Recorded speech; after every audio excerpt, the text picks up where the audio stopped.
It's another edition of A Week in the Life of a Radio Programming Consultant. Hi, I'm Gary Berkowitz, and I'd like to tell you all about my week this week. It was very action-packed, starting off with 2 music tests coming back early in the week.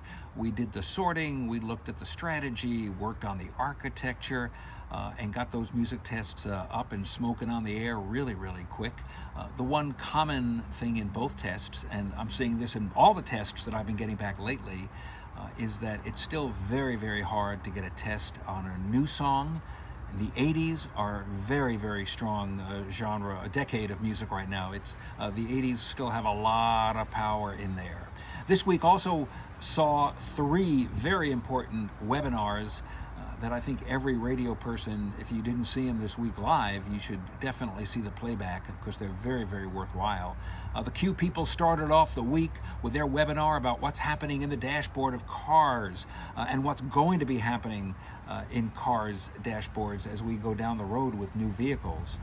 For radio, it means that it's going to be harder and harder to find AM/FM radio on car dashboards. And the other thing that I got out of it was, I guess, what they call last listen, which means the last station or the last audio that people listen to in their car is going to be the first audio they're going to hear when they get back in the car and start it up again. So being the last listen is really important.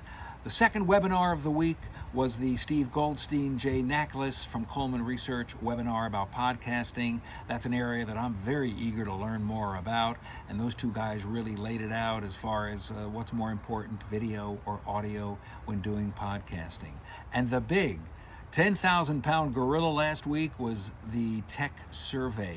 Fred Jacobs did an unbelievable job of laying out an amazing amount of data. Fred, you are so compelling. You did an unbelievable job presenting. I know a lot of times when I'm watching webinars, I kind of like drift in, I drift out a little bit.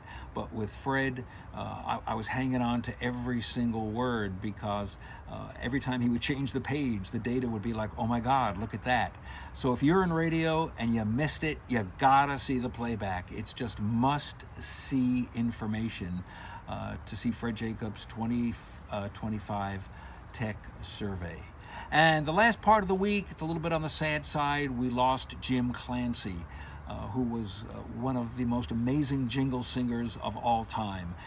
If you don't know the name, you certainly know the sound.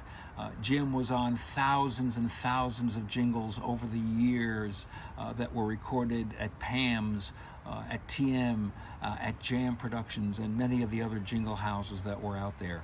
Jim was a fabulous guy. I met him for the first time at a Pro FM session at PAMS back like in 1975, and then I saw Jim many times over my different visits to Dallas to do jingles. As a matter of fact, at Pro FM, we had Jim on liners. We had one jingle that featured him, and we named it Clancy. So the jocks, I would always tell the jocks, hey, play Clancy more, like that. Condolences to Greg and Greg Clancy and his entire family on the loss of a great guy, Jim Clancy. So that's what this week was like for me.